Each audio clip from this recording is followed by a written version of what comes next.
E aí, Bruno, eu percebo que, de certa forma, os princípios, né, todos os princípios, eles são negligenciados, né? A gente já falou disso um pouco na semana passada.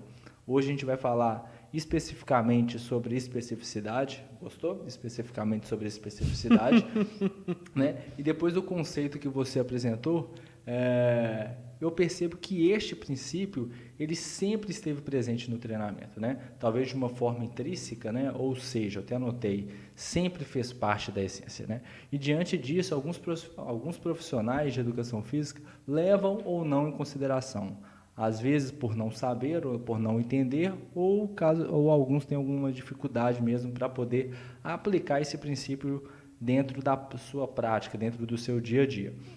Então, eu acredito que a gente pode trazer inúmeros exemplos de profissionais que trabalham em diversas modalidades esportivas e que tenham a plena certeza, ou certeza plena, vice-versa ou versa-vice, que algumas valências elas não precisam ser treinadas, né? Por achar que não são característicos do esporte, né?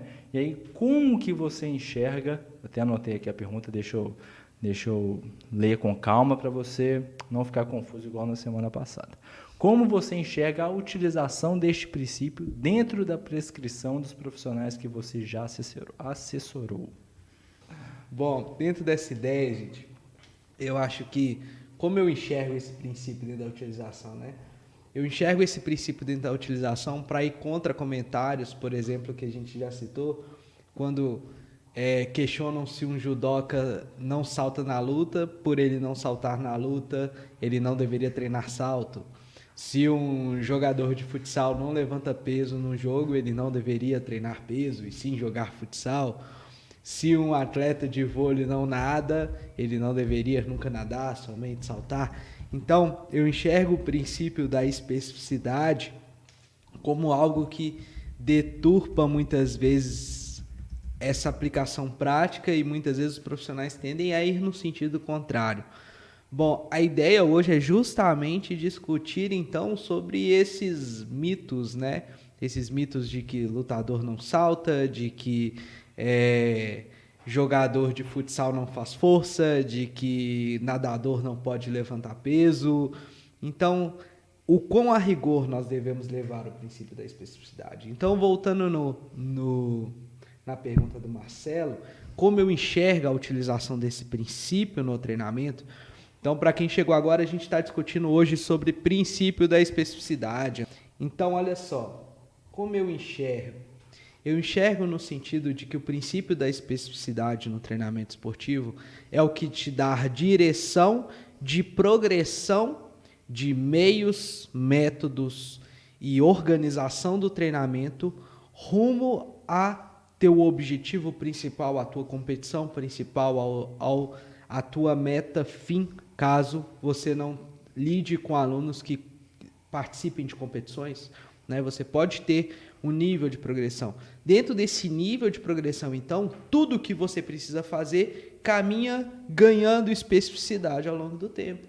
É aí onde o princípio vai entrar, né? E você tenta conectar exercícios, métodos, carga de treinamento, de forma que um exercício, um treinamento, um programa auxilia o programa posterior, de forma a ele ficar cada vez mais específico. É aí que entraria. Ou seja, o princípio da especificidade do treinamento, ele não te impede de gerar estímulos no seu aluno que são gerais do ponto de vista de meio ou método para aquele esporte ou para aquele objetivo fim a qual o seu aluno deseja. Ou seja, um lutador pode saltar, um nadador pode correr, um jogador de futsal pode levantar peso. Não existe problema nisso. O problema está em quando você não consegue planejar e sequenciar treinamentos de forma a ganhar especificidade ao longo do processo. E aí está a grande sacada, né?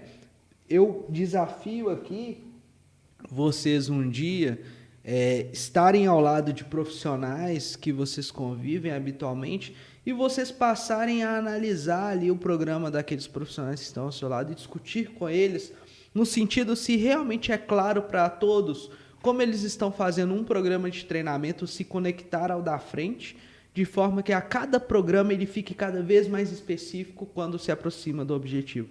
Isso não é fácil, gente. Na live passada, inclusive, né, o Marcelo fez uma pergunta no sentido de qual era a minha maior dificuldade no treinamento. Todos temos dificuldades, né?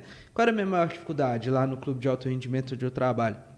A minha maior dificuldade é ser detalhista ao extremo de captar tudo que pode influenciar na performance. Pegar os mínimos detalhes. E aí, muitas vezes, as pessoas se perdem nessas conexões e o princípio da especificidade está aí para te mostrar que muitas vezes você faz um treinamento geral numa fase que não deveria, ou você deixa de fazer um treinamento muito específico numa fase que deveria, ou conectar isso de um programa para o outro. Então, como eu enxergo a utilização? Eu enxergo a utilização imersa dentro de um planejamento. Eu não consigo discutir princípio da especificidade sem que discuta-se planejamento e sequência de progressão. Aí a gente entra num outro princípio, que é o princípio da sobrecarga progressiva.